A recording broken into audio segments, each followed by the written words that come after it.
Magandang hapon mga kapatid. Gusto ko pong simulaan yung message ko sa hapon ko na ito through my testimony.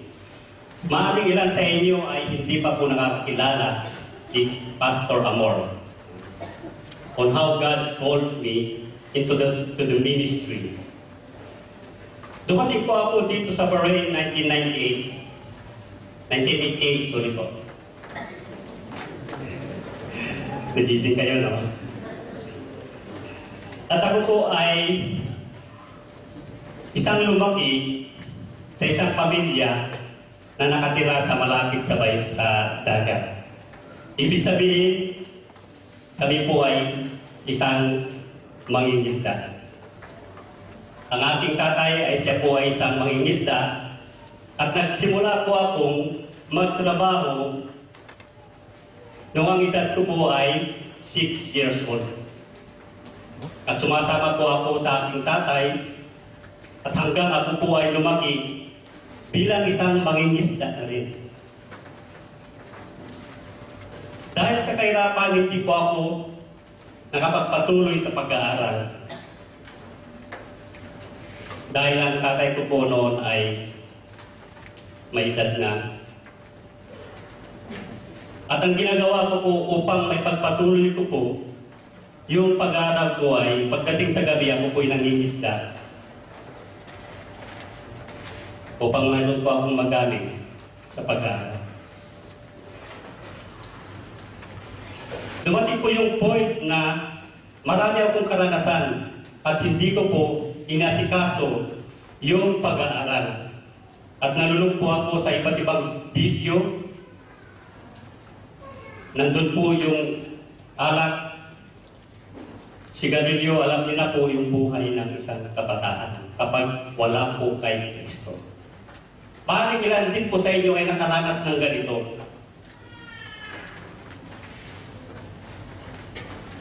At niloob ng Panginoon na ako po ay nakarating dito sa Bahrain. Hindi pa ako mananampalataya. At dito po ako nakakilala sa Panginoon through the ministry of Bahrain Christian Fellowship. Dito ko rin po nakilala ang aking may bahay, Sister Flora, in the K40, dati po Singles Fellowship. 1996 kami po ay uwi dahil yung father ko ay namatay po at hindi na po ako bumalik. At linano ko pong hindi na po magpatuloy sa gawain ng Panginoon. Kaya't namasukan po ako bilang isang driver.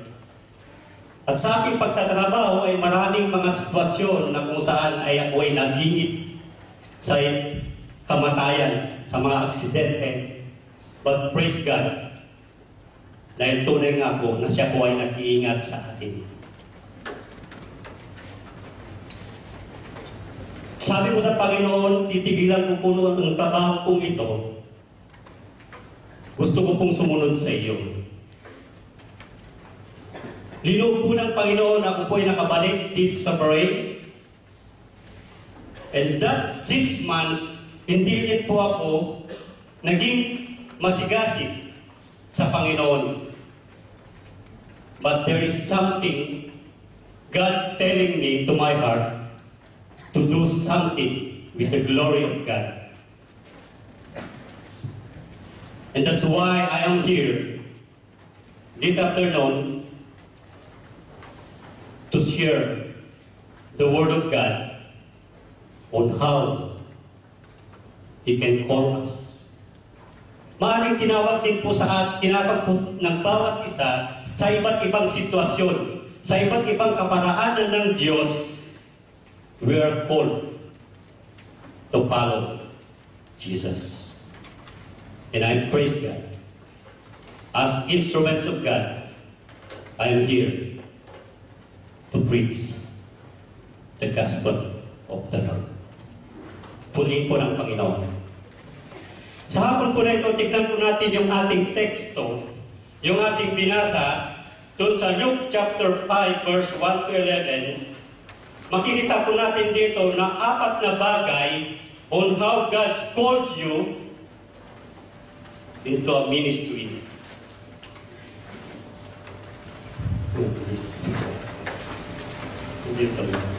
Okay, 4 na bagay sa ating teksto.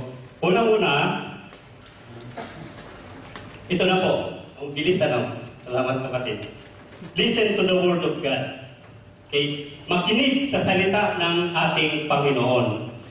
Kung titignan po natin sa verse 1, one day as Jesus was standing by the lake of Gennesaret, and that was Galilee, with the people crowding around him and listening to the Word of God, he saw at the water edge who were washing their nets. He got into one of the boats, the one belonging to Simon, and asked him to put out a little from shore. Then he sat down and taught the people from the boat. Sabi rin po sa Tagalog, pinsay nakatayo si Jesus sa baybayin ng lawa ng Gennesaret, pinagkanipumpunan siya ng napakaraming tao na ibig makinig sa salita ng Diyos. May nakita siyang 2 bangka sa baybayin, nakalunsad na ang mga mangingisda at naghugas ng kanilang mga lambat. Lumulan siya sa isa sa mga bangka at hiniling kay Simong may-ari nito na ilayo ng kaunti sa tabi. Naupo siya sa bangka at nangaral ng Panginoon sa mga tao. There are so many peoples na nangangailangan na makinig ng salita ng Panginoon. Whenever Jesus went, crowd following him to hear the word of God. He preached about the kingdom of God. He preached repentance and faith to the kingdom of God. That's why one day, isang araw, sa baybayin ng Galilee, naroon po ang ating Panginoon Jesus. Pumunta po sa mga tao. Pumunta po doon sa mga fishermen. At makita po natin na sa napakaraming tao na halos wala na pong matayuan ng ating Panginoon. And that's why Jesus asked to Simon, ito po yung unang tawag niya kay Pedro, Pedro, pwede po akong sumakay sa iyong bangka. Okay. And Peter is willing to give his boat para magamit ang ating Panginoon. And he preached the good news about the kingdom of God from that boat, who is the owner of Peter. Kung mapapansin po natin, malapit po si Pedro sa ating Panginoon Jesus. And I believe Peter ay dama niya po yung salita ng Panginoon na habang nagumagawa po siya sa kanyang lambat, naghuhugas po siya sa kanyang lambat, kapayapaan at pananampalataya ang dumating sa puso ni Pedro. Dahil sa salita ng Panginoon na kanyang naririnig.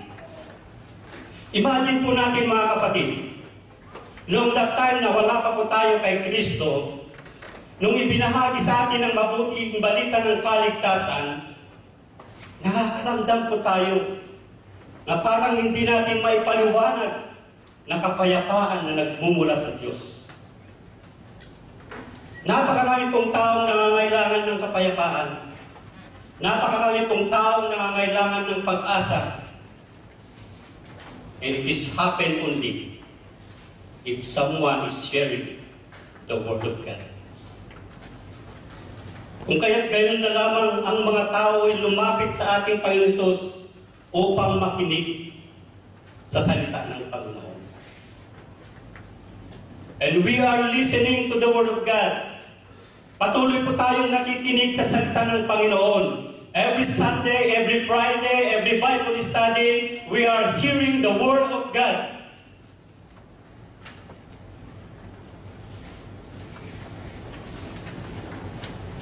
And I believe lahat po tayo ay punong-puno na po ito sa ating puso.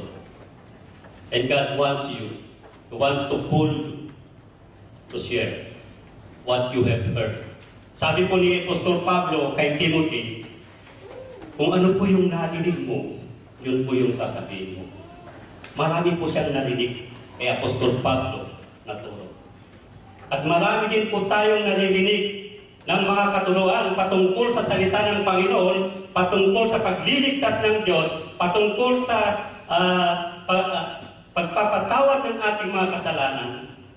And there are so many people today living in sin. But I believe each and every one of us will be used by God to share the Word of God. Hello? Amen po ba? So, at that time na si Simon, ay abala po siya sa kanyang mga gawain. Parang hindi, kung titignan mo, ay hindi siya interesado. He is a busy person, no? Abala yung kanyang ginagawa. At linilinisan niya yung kanilang mga lambat. Bakit po kailangan niyang linisan ang mga lambat? Dahil alam niyo po, ang lambat, kapag madumi po ito, hindi po tayo nakakapanghuli. That's why they need to clean. Kailangan po nilang linisan po ito, hugasan po na ito, upang sa gayon ay makapanghuli po sila.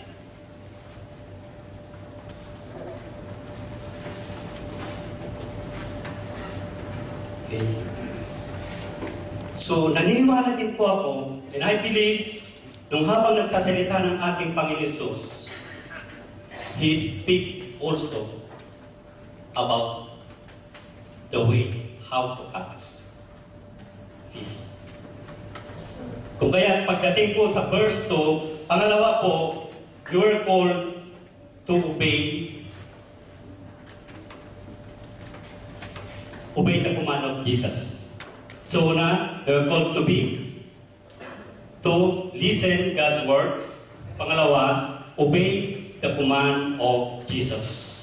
Right at that moment, Jesus commanded Simon, when he had finished speaking, he said, put out into deep water and let down the nets for a catch. Okay? Pedro, bumalawat po kayo. Nandito po. Sabi niya, when he had finished speaking, he said to Simon, put out into the deep water and let down the nets for a catch. But Simon answered, sabi niya, Master, we've worked hard at night and have not caught anything. Because you say so, I will let down the net. Pansinin po natin ang ating Panginoon Jesus. Ang ating Panginoon Jesus, siya po ay lumaki na isang carpenter. At narito po si Simon, lumaki din po siya bilang isang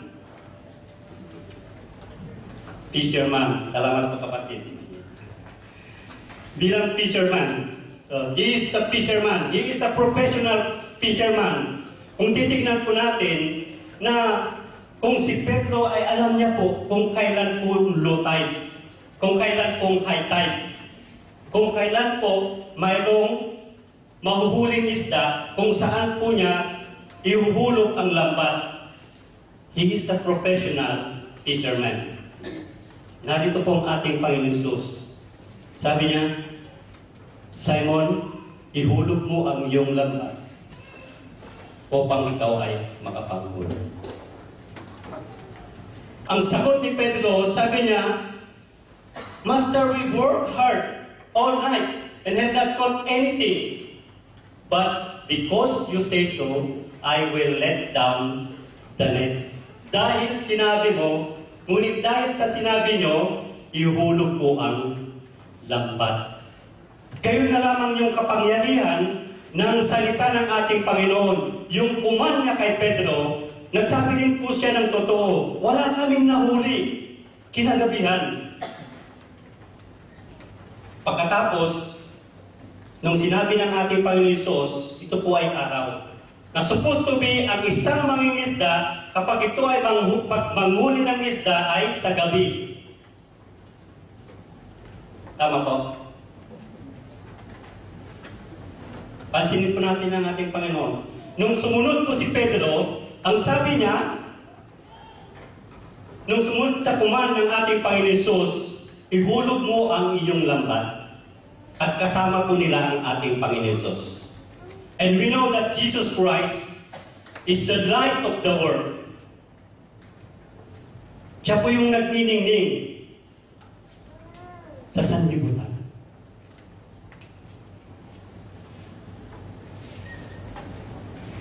And what happened when Peter followed Jesus? He caught a large fish.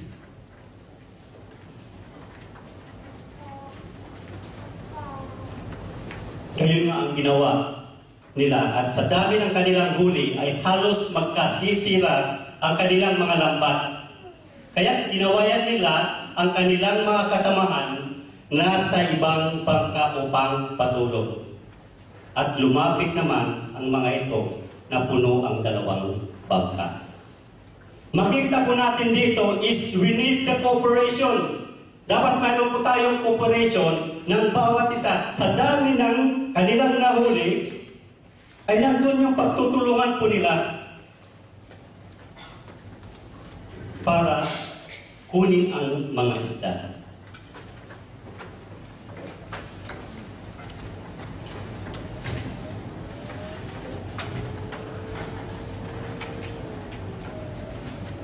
Sa ngayon po ay mayroon po tayong 12 Bible study sa teleconference.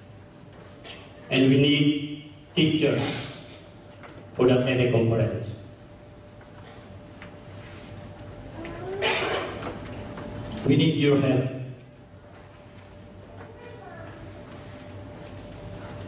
It's not only for the evangelism team,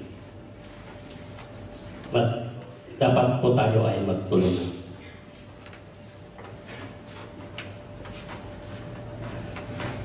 Kapag ang mga isda po nito ay hindi maalagaan, hindi mapreserba, we know that time na ang ginagawa po nila ay kapag may nahuli po silang isda, ay pinipreserve po nila ito ng asin upang hindi po masira ang isda. And we are called to be the salt of the world. Na tayo po ay gagamitin ng Diyos upang i-preserve po natin yung mga bagong converts. Dalhin po natin sa ating Panginoon.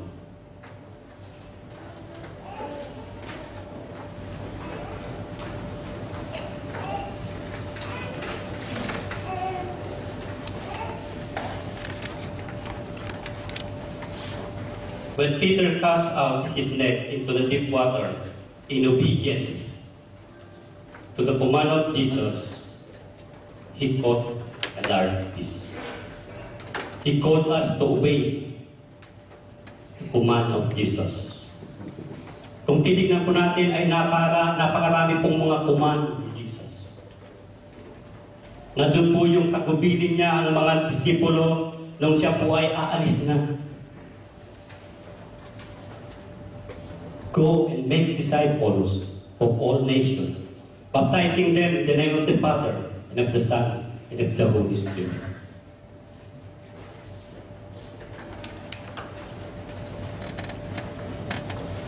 The glory of God was manifested in the power of Jesus' word, in the life of these fishermen. Na-witness po ang mga crowd. Yung mga nakarinig sa ating Panginoon Hesus nung sinabi po ng ating Panginoon Hesus kay Pedro sa mga fishermen, pumalaot po kayo. Nakita po nila na yung sinabi ng ating Panginoon ay totoo.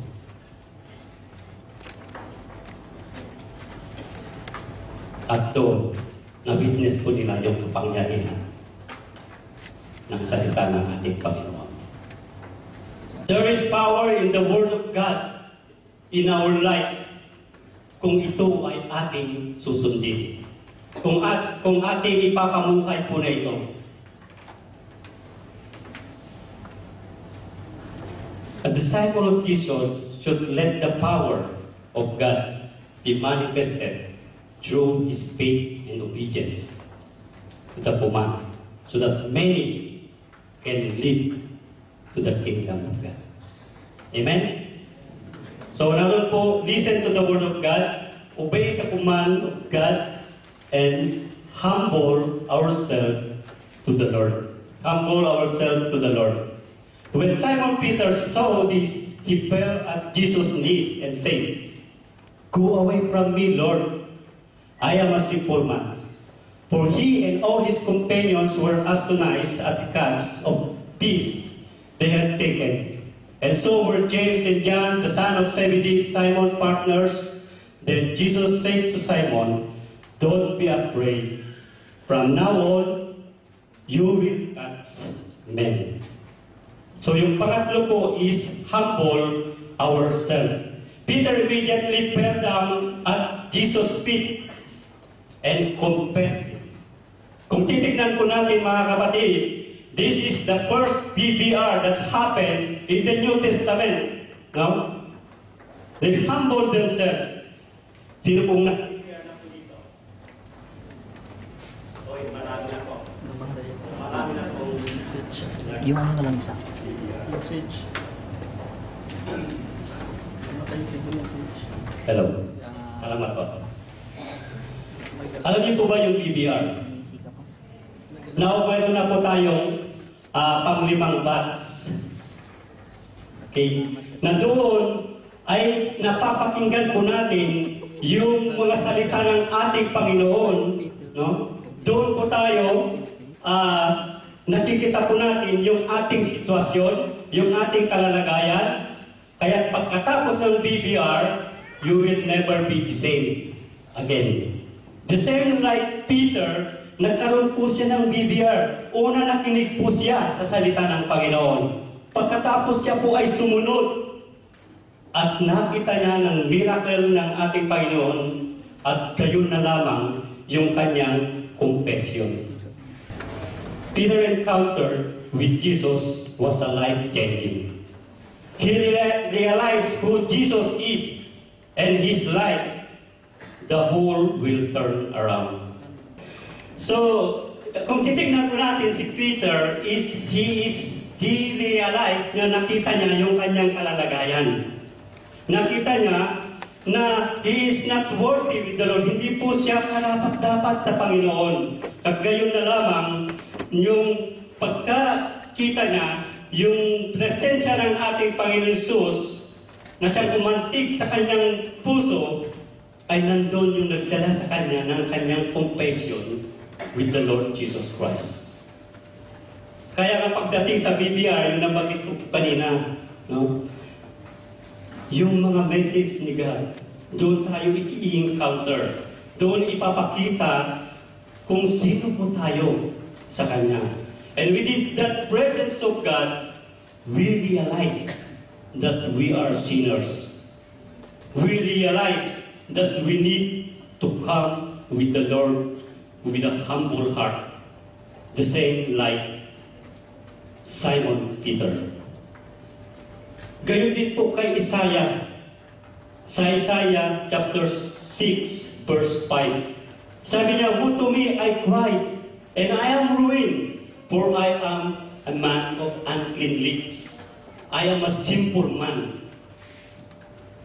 Kung titignan po natin yung attitude po dito ni Peter, the same as our attitude, na kapag tayo ay papasok sa ganitong pagtitipon, yung pagsamba natin sa Diyos, dapat makita po natin yung ating kalalagayan. Dapat makita yung attitude po natin. That we realize that we are sinners. from God and will bring us, dalhin po tayo doon sa confession so that we may worship the Lord, the living God. At ito po yung nais ng Diyos sa bawat isa sa atin. Maaaring ilan sa inyo ay dala-dala po ng mga problema. But the first thing that God needs for us is to come with a humble heart unto the feet of Jesus. Ganun nga ang ginawa ni Pedro. This must be our attitude, the same like Peter.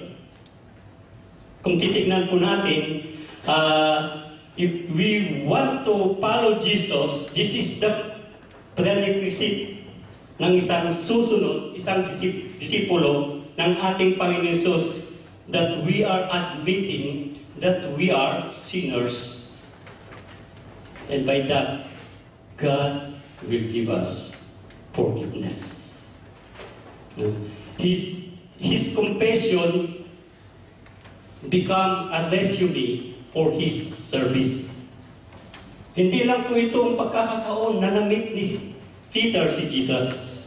Even on the time na yung kanyang biyanan ay nagkasakit, naroon na po ang ating Panginoon Jesus. Nakatagpo na po ni Peter.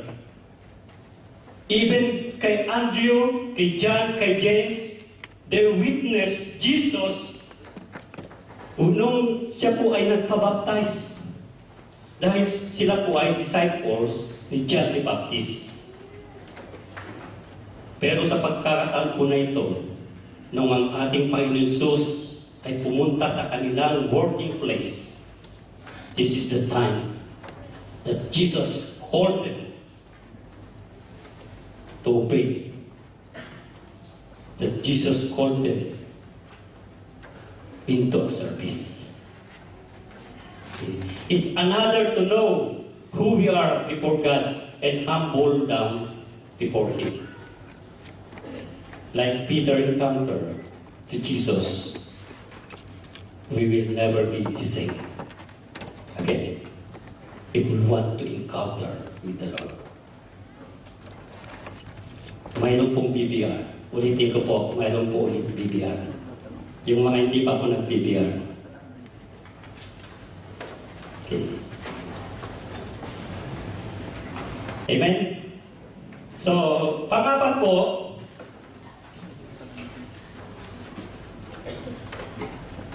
they treasure the call of Jesus. Sabi po niya, so they put their boats up on shore and left everything and followed Him. Okay. Treasure the call of Jesus. You will be called to listen. You will be called to obey the commands of the Lord. You will be called to humble before God. And you will be called to treasure the call of Jesus into your life. So what will happen nung tinawag po ng ating Panginoon Jesus sila Pedro, sabi niya,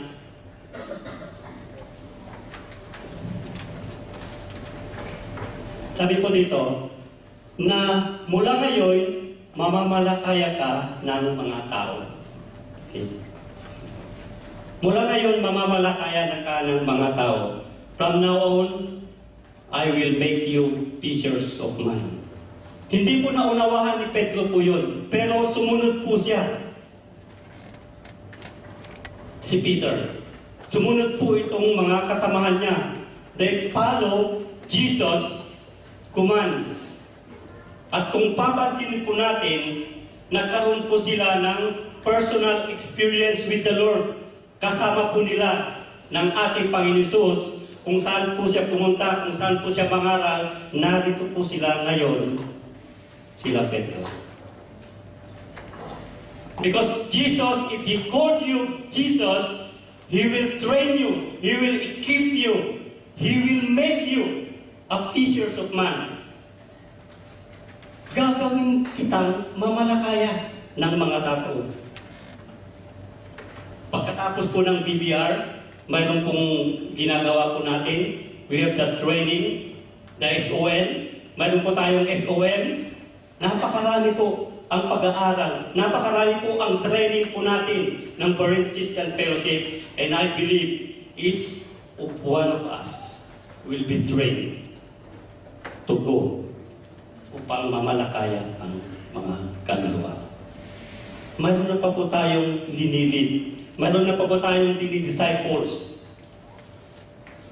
Kung wala po, start to pray. Start to look people to make disciples, to apply the Word of God.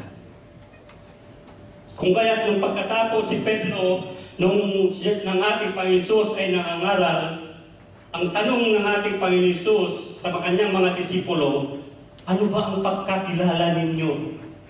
Pagkakilala nila sa akin. Ang sabi ko nila, ikaw ang magaling na magturo. Ikaw ang yung rabbi ang tawag doon. Pero ang sabi ang ating Panginoon Jesus kay Peter, how about you, Peter? Sabi niya, you are the Christ. You are the Messiah. Kaya ngayon, nasasabi po natin that He is our Lord, our Savior, our Master. Amen po ba? He is our Lord and our Master. So, Jesus called to do the work of Jesus Christ. They called these fishermen to preach the gospel. Okay. To follow Christ is to set aside our goal, our pleasure, and to embrace the purpose of God for which God created us. He commanded them to follow, and with the promise to make them a fisherman. When we are committed to the Word, we should not be excused ourselves. We are all called to follow Jesus. Maaaring sabihin po natin na hindi naman po ako pastor, hindi naman ako teacher.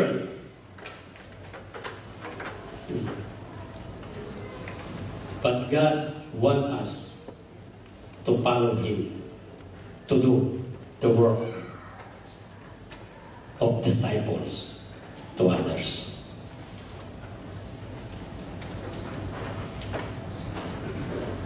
Sabi mo, he who believes in me will do the same things that I do. He will do even greater things. There have been times in the life of every Christian where we recognize that the greatest things he could do with his life was to get someone for Christ. It might be this night, this day, Christ wants you to recommit yourself to reaching someone in Christ. Are you ready for that call? Would you be willing to obey His command? Look for and take opportunity to share with others what Jesus done for you. Jesus called you to follow Him. He will make us fishermen. Are you eager for the catch?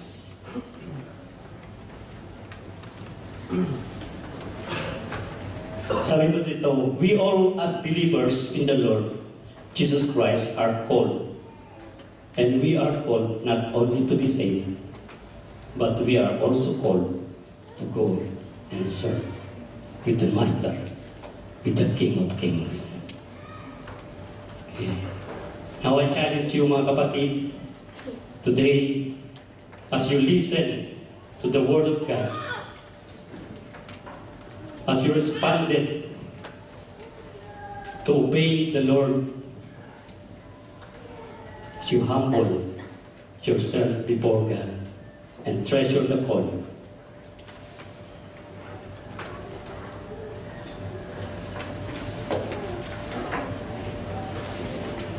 and you responded with obedience, we will catch many large fish. And I believe sa mga sumusunod na taon, magiging doble po yung ating number if we do yung gusto po ng ating Panginoon.